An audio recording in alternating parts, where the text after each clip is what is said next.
just finished watching the last 3 episodes of the final act of Arcane Season 2. I have so many thoughts. I literally still have my green screen up. I gotta take this down. I gotta share all my thoughts while they're still fresh. This show is incredible. This is one of the best animated shows I've ever watched. Let's talk about it.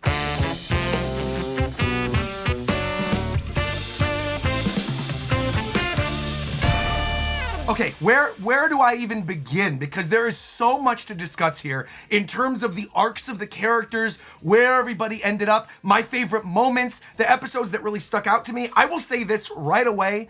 The Act 3 portion of Season 2 of Arcane absolutely lived up to the amazing 3 episodes that were Act 1. I mentioned in my Act 2 review that I felt like Episode 4 was a little slow and it gave us some necessary background information, but on the whole, it felt like it was just a little slower than I was expecting from something like the show. Bro, Act 3 solved all of that. And in fact, I actually think Act 3 solved a lot of the issues that I had with Act 2, specifically with the stuff with the Black Rose. I was like, hopefully they give us some type of conclusive answer with all of that and what's going on with Mel and Ambessa and their backstory. We actually got that, and we got that in spades, and that got paired with all of these reveals with Jace and with Victor and Caitlyn and Vi. Again, so many moving parts. Ekko, bro!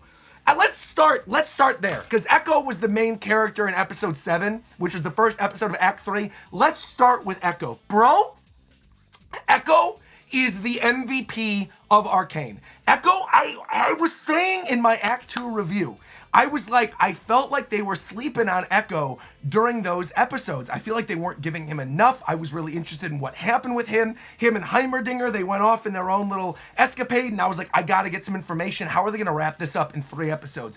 Dedicating the entirety of Episode 7 to the universe in which they ended up, in which, by the way, which was so well done, is the universe that I'm assuming Victor saw when Victor had that conversation with Vi and with Jinx during, I think it was Episode 6 of Season 2. When he had that conversation, he's like, I saw the vision of Zaun that your father had, and it was beautiful.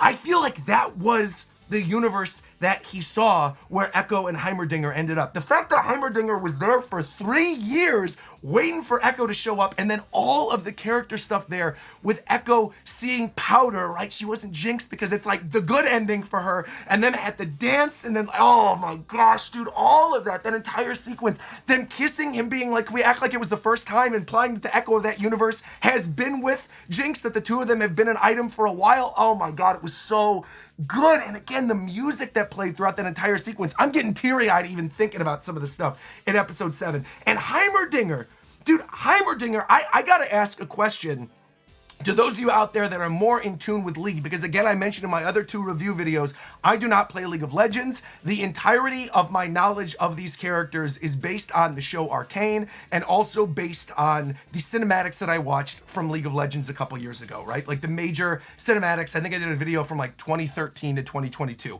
So I know bits and pieces here and there, but I don't know everything.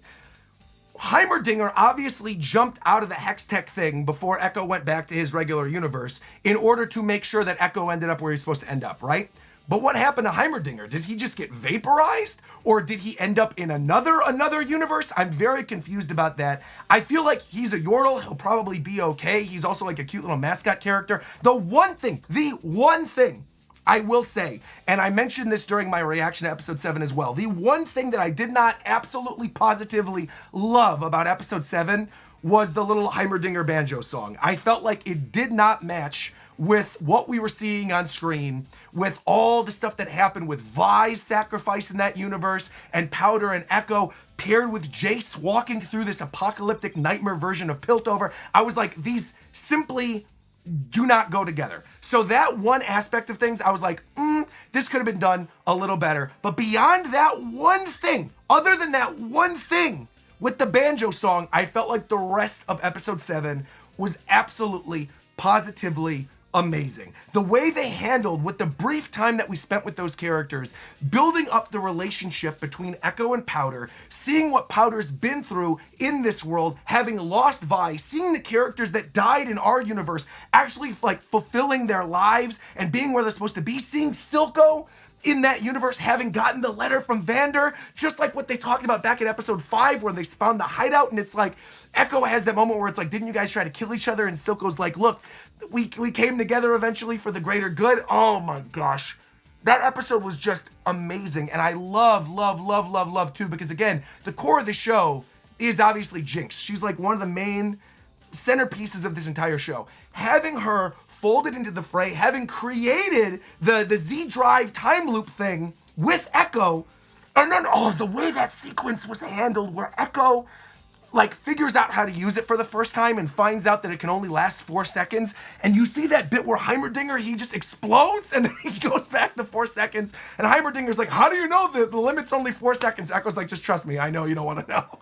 I love the way that was handled, and I loved going back to the stuff with Jason Victor in episode 7, the way that was handled with the mystery behind who the hooded person was, because I think they did a really good job throughout 7, 8, and 9. I think you're supposed to at first obviously believe that that was Victor that he told, send me back to, because obviously who else would have the power to send him back? It would be Victor. But when you see in episode 8 Mel wearing a very similar robe to what Victor was wearing, future Victor, in episode 7, I was like, well, wait a minute, maybe Mel was the one that helped him in that other universe. Now that we know that Mel has all these wild powers, like, okay, maybe that was the case. Maybe I read that scene wrong. Maybe that wasn't actually Jace with the hammer. I thought that was Jace. Maybe that was Victor. Like, what's going on in that universe? I love how they fed out that mystery without like giving us all the information, showed us the destruction of this world. I think I mentioned in my review portion of that episode as well, like it really looked like Pompeii, right? Where there were just the husks of people lying there that Jace is walking through while also seeing these like Hextech creatures coming after him. It was just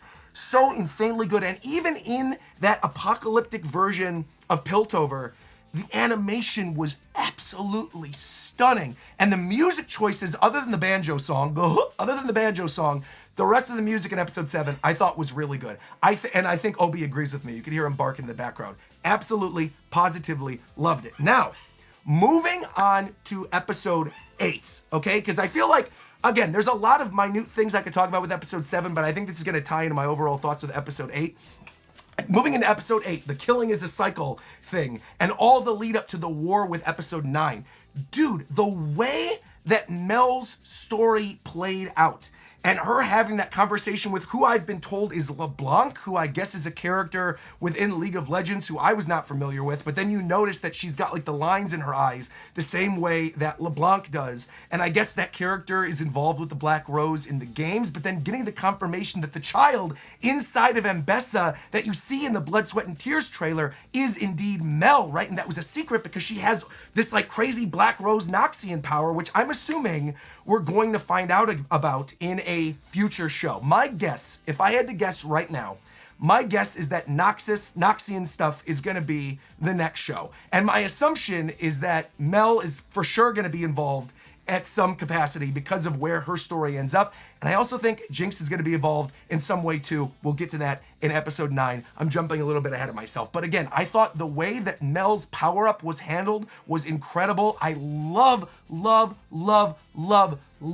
Mel's outfit in that bit. Mel, I gotta say, has to be a champion. She absolutely, positively needs to be a champion. She will be. There's no doubt about it. With how much they flesh out that character and how they show all these different powers of hers, from the shields to all, like how she uses her powers offensively, there's simply no way that Mel is not added as a playable champion in the future. I know they just added Ambessa, so I'm assuming she's not going to be like the next one up. Maybe they're going to save her for the Noxian show, right? When they end up doing that show, they'll probably have the version of Mel that's going to be in that show be in the game. But there's no doubt in my mind with how powerful they make her and how cool all of her powers were in relation to the stuff with the Black Rose, that she is not involved in some way with both the future of another show within the League of Legends lore, within the Runeterra lore, and also a champion in the game later on down the line. Okay, moving on from that bit. Let me just say, without spoiling a certain reaction in episode 9, which, by the way, I'm just going to say this right now, best episode of the bunch, far and away, incredible. I love the fact that it was extended. It didn't feel extended. People were telling me this episode was going to be longer than usual. I thought, is it going to feel dragged out? Not at all. In fact, I could have spent another 20 minutes in that episode with the fight with the war, with all the characters there. But the way that it gets set up by the end of episode 8, right? Where you got like the good side is essentially like Jinx and well, Jinx is a wild card at that point, but you've got like Vi and Caitlyn and Jace and Ekko, really. And then on the other side, you've got Victor, who now is infused with like Warwick blood to make him, reach the heights of his glorious evolution. You've got this heightened Victor. You've got Warwick, who's now like Robo Warwick, utilizing the powers that Victor has that he's siphoning. You've also got Mbessa, who we saw in episode 9 is still an absolute beast, an absolute fighter, and she's utilizing the runes that Rictus Rectum guy had. Awesome. And then you've also got Singed, who, by the way, again, not to jump ahead of myself too much, I already said that Ekko was like the MVP of the show, especially coming in clutch, but again, I don't want to jump ahead of myself with episode 9, but Singed, bro, Singed is so intelligent, and I think was one of the most interesting characters in this entire show, because this man really does pull the strings from the background, does not involve himself. Once we actually get to the stuff at the war, he is nowhere to be seen. He's like, I got my daughter to deal with, I got what I needed, I'm out of here. This man came out winning, especially, again, I don't want to jump ahead of myself, but still with what happens in episode 9. That moment, and the reason why I'm bringing this up now, that moment in episode 8, where you get the last remnant of Vander's humanity literally burning away at the same time the last remnant of Victor's humanity starts burning away, and his name is Singed, right? And he's literally singeing away their humanity. Peak fiction, bro. It was like in the name right there. So good. Another thing that was so good, and I know I am not the only one who felt this way, bro, the prison scene with Vi and with Caitlyn. I was so concerned that these two were gonna be at each other's throats by the ending. I know obviously they were working together in episode 6, so I was like, okay, good. Finally came around to things, but I'm like, I don't know what's going on with this Maddie character. What's happening? Are they not gonna be together? The fact that they still ended up together, and you get that moment with them in episode 8, tastefully done, might I add, very tastefully done, well done.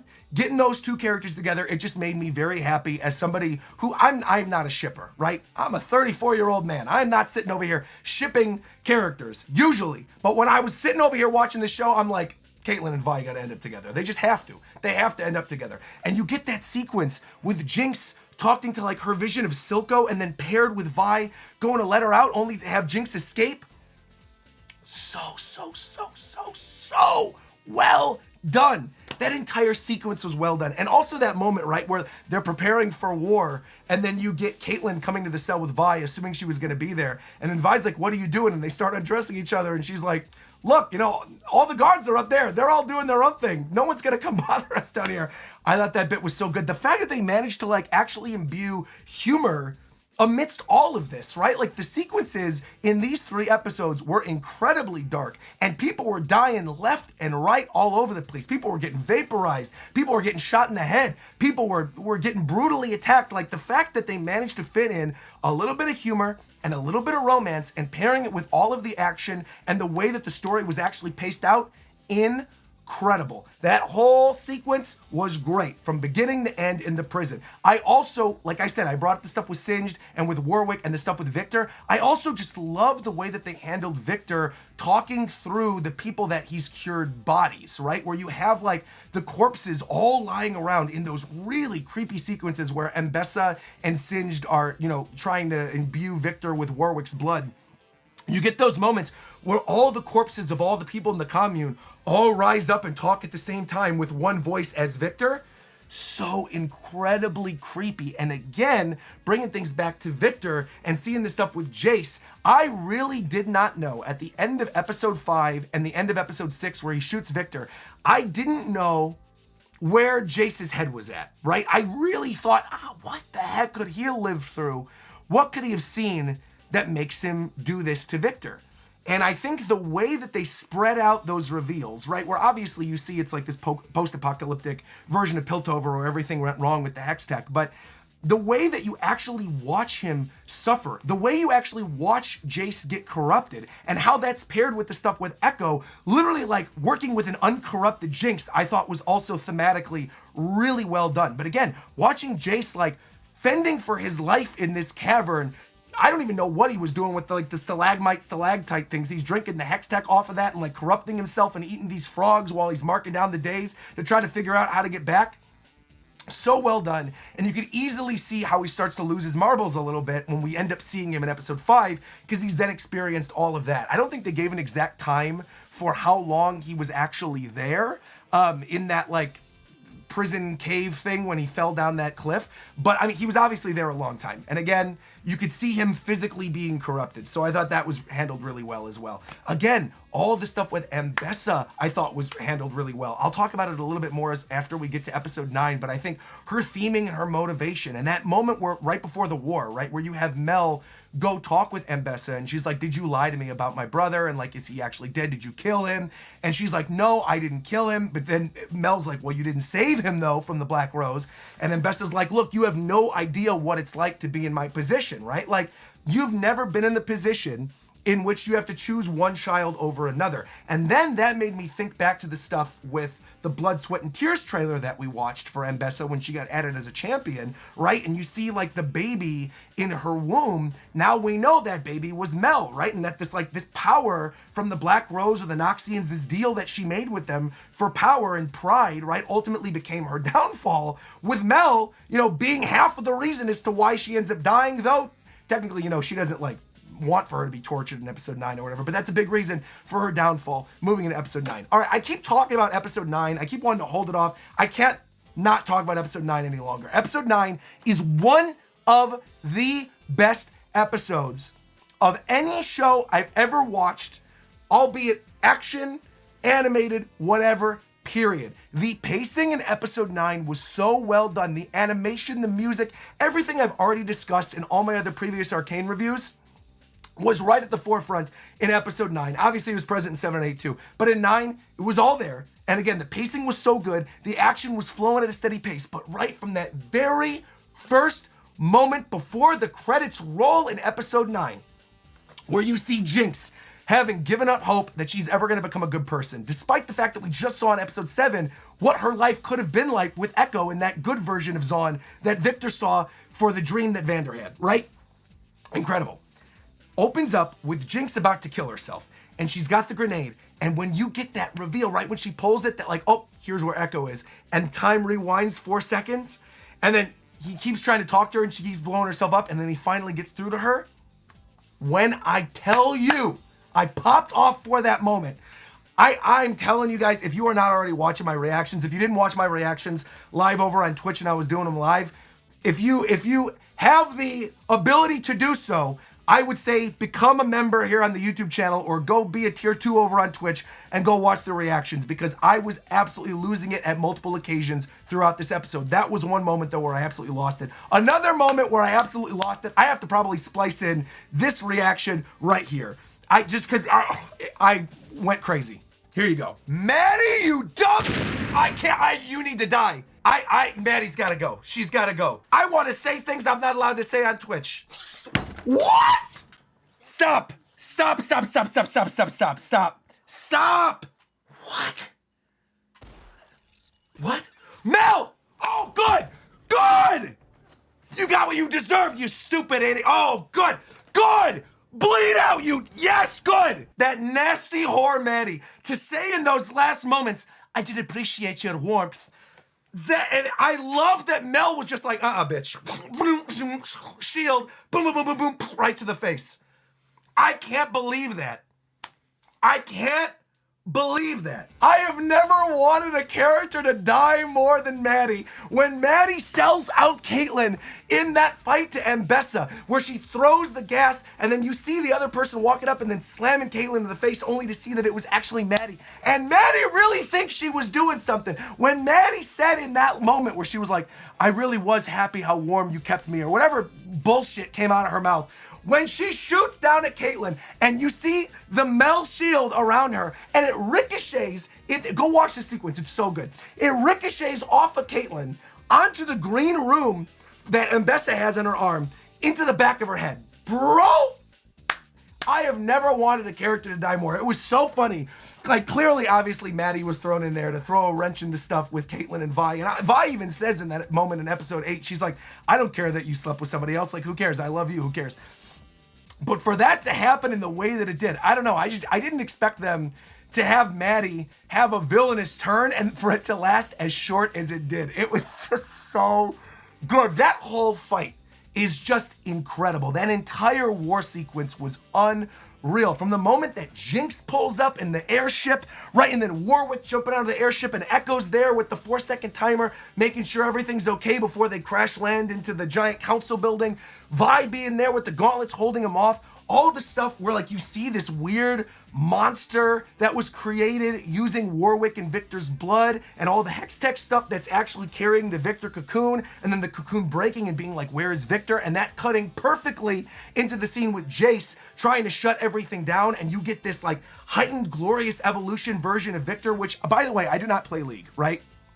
But if I did play League, I gotta imagine he's gotta be a broken character, right? Like, I also think it's interesting because obviously Mbessa's an antagonist, Victor's an antagonist. We have antagonists in this show, but I still completely understood where, but well, maybe not Mbessa as much, but Victor, I understood where both of those characters were coming from, and I think that makes for the best villains, right? When they're villains you can actually relate to, as opposed to just being like twiddling their thumbs and having some evil plan. Both of them I thought were incredibly well done, interesting characters. And that moment where Victor finally comes face to face with Jace and he's in his glorious evolution form and they start fighting through the Death Star air ducts, which by the way are going to come into play later. I'm going to bring that up in a little bit regarding a thing that happens later on in episode 9. But like that whole fight sequence was incredible. The fight against Mbessa where you have that 2v1 with Caitlyn using all of her strength and all the stuff that Mbessa trained her to use while Mel is there protecting her with the shield, and that moment where Caitlyn sacks her eye to get the runes off first so Mel can stop her and send her off to the Black Rose, and then her going back to the stuff with the Black Rose. This part I didn't understand fully, and you guys can explain me in the comments. But when she goes back to go like help her mom, because obviously she wants to stop her mom in that moment, but she doesn't want her mom to be tortured for eternity with these thorns. She goes back, right? And saves her mom temporarily from LeBlanc, I guess again is her name.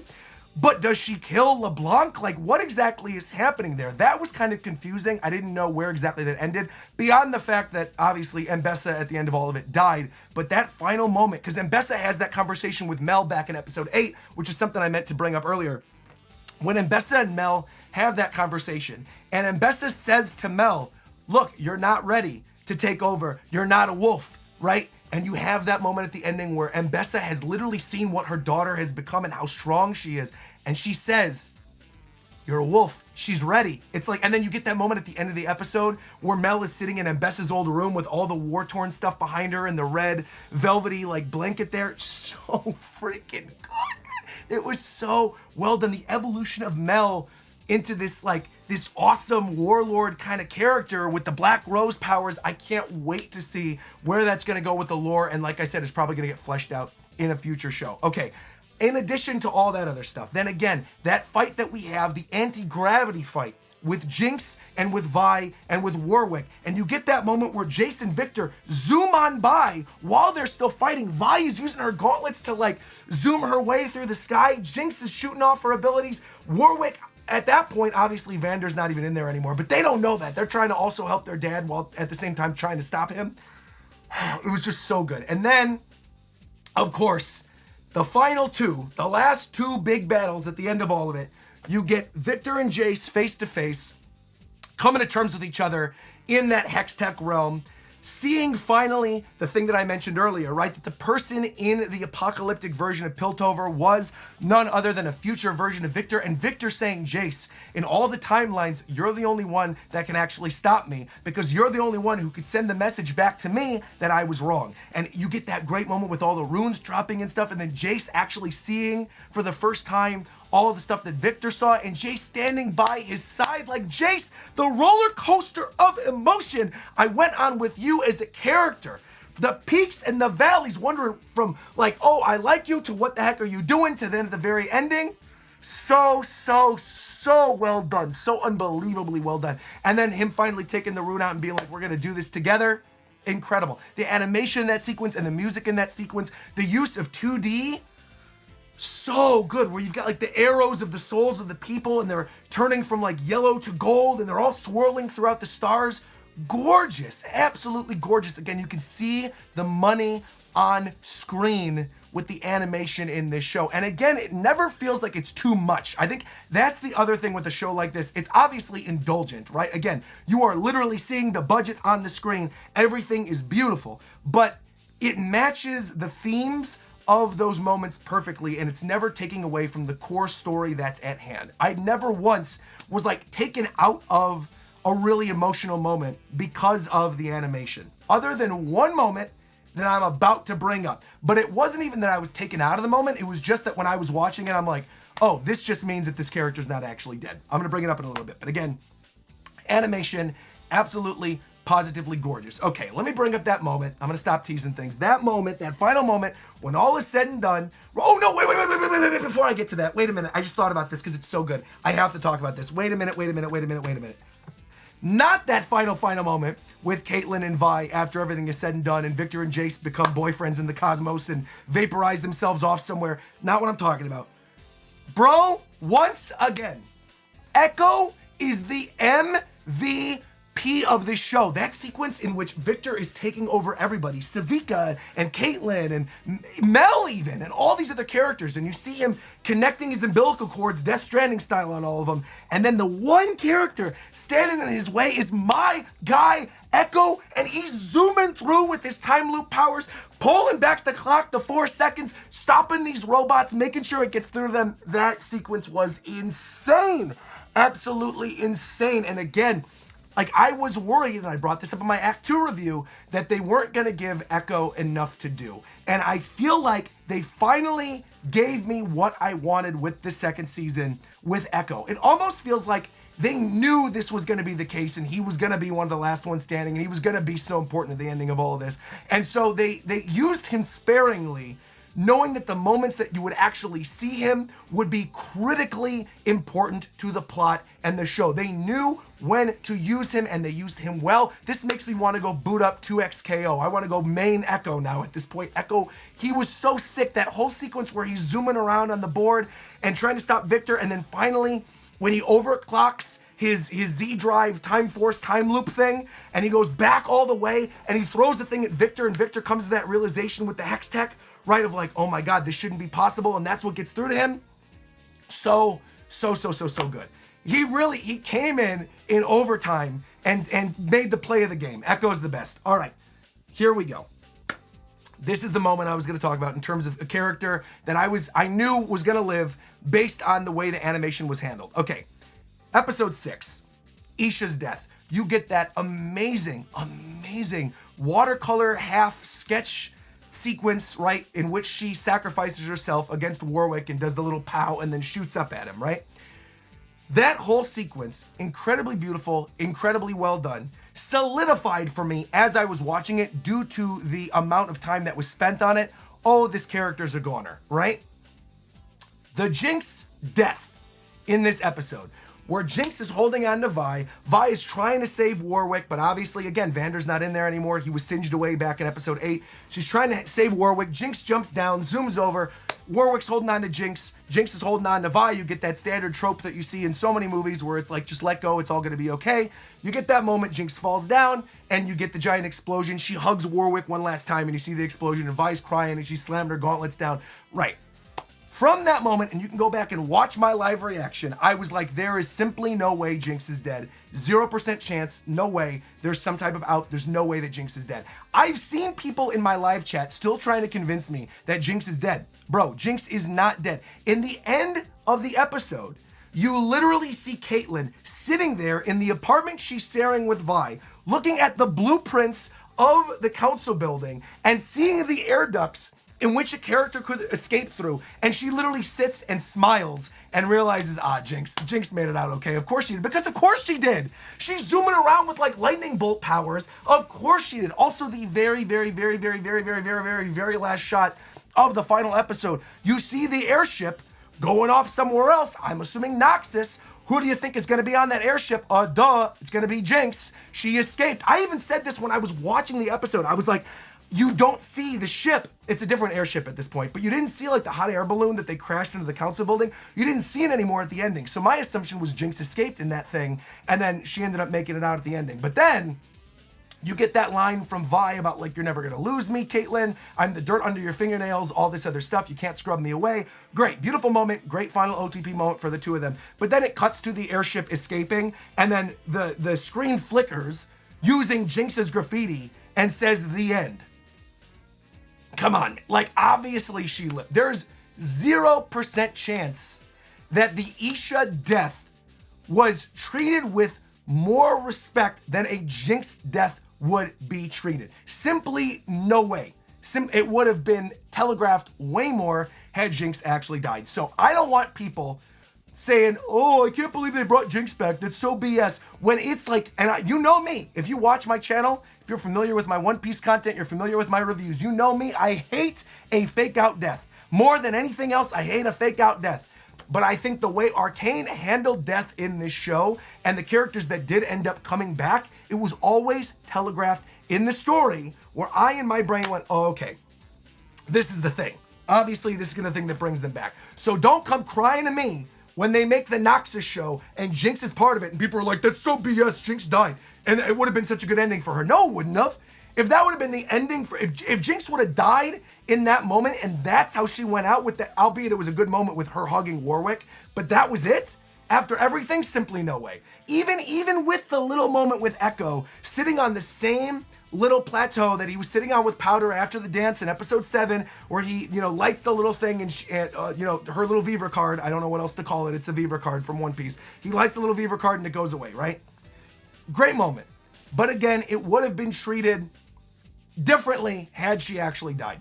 And people could scream at me and say I'm wrong until I'm blue in the face. I'm not. You're wrong if you think that Jinx is dead. It's not even, I don't even think this is a situation in which it's open for interpretation. Heimerdinger, open for interpretation. Victor, Jace, open to interpretation. Even to some extent, considering how sturdy we've seen him be and tanking the thing to the face from Isha in episode 6, even to some extent, I would even argue Warwick. Right, because he falls down the giant Palpatine shaft with Jinx. She sets off the explosion. She could have gone out the other way. She might have hugged him. Even point blank, I think he probably still would have survived that and tanked that. Considering everything else that he tanked in the show, wouldn't have been a huge surprise. So I could even buy that Warwick might not be dead. But again, the Jinx one to me, not even open for interpretation. Like, she's alive.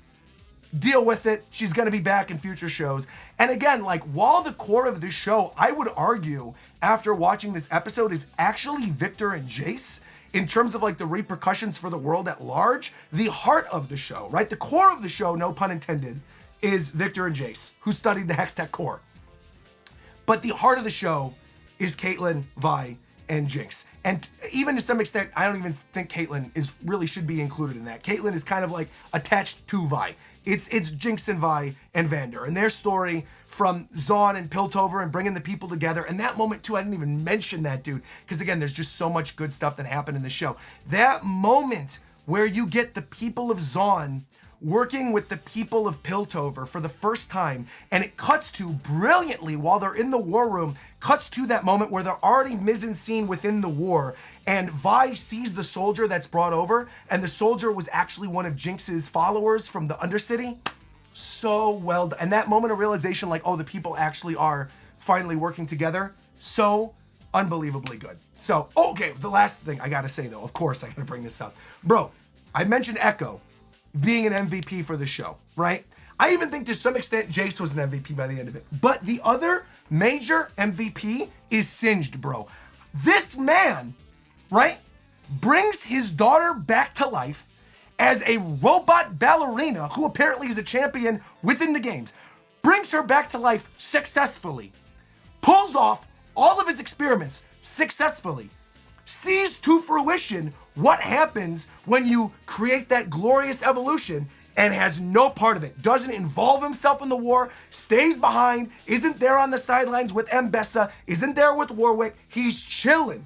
He knew when to involve himself and when not to involve himself. Bro, right up there. I would say Ekko obviously is the character we're rooting for being MVP at the end of all this. But the other one who gets everything he wanted, dude, is still, it's Singed.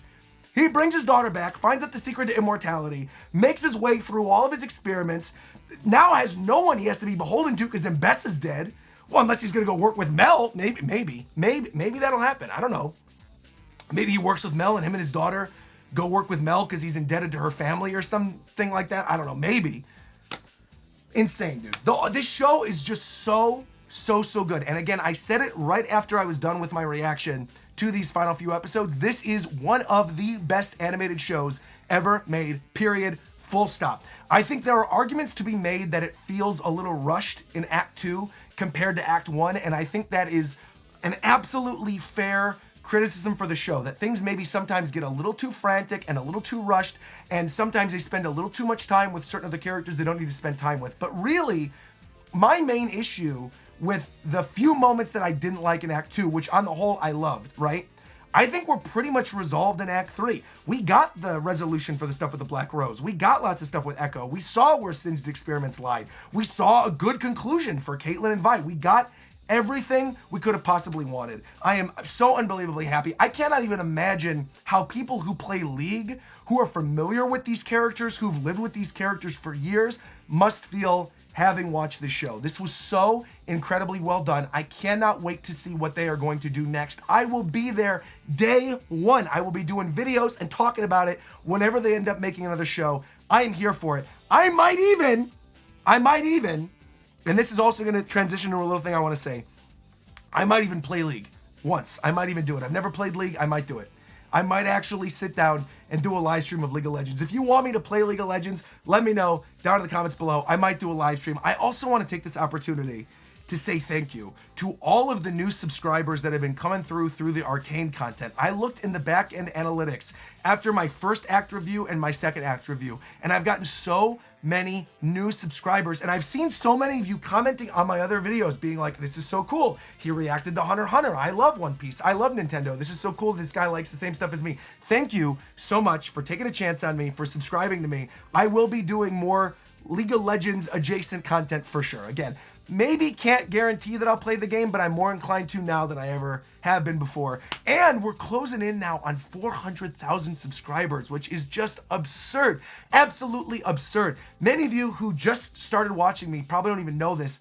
A year and a half ago, my channel got hacked. It was a whole big mess. I lost a bunch of subscribers. I lost a bunch of revenue. I really thought this could be the end of my YouTube channel. And the fact that we climbed back from that beyond where I was projected to be at the end of this year and then some, and so much of that being thanks to Arcane, I just got to thank the community. Thank you for accepting me and understanding that I could be a little frantic and I'm going all over the place with an ADHD brain explaining some of this stuff, but thank you very much for watching these videos. Appreciate it. And like I said, I am absolutely down to watch more League cinematics. I might even play the game. I'm certainly going to watch whatever the next show is in this series. But overall, if I had to rate the show, I mean, it's an easy 10 out of 10. It is an easy recommendation to anyone who's ever enjoyed an anime ever. Now, obviously, it's not an anime, right? It's not made in Japan, but I think the things that make anime good, and the reason why I like anime, the way that animation is blended with music and story, Arcane hits that to a T and does a better job than many of the anime that I've watched over the years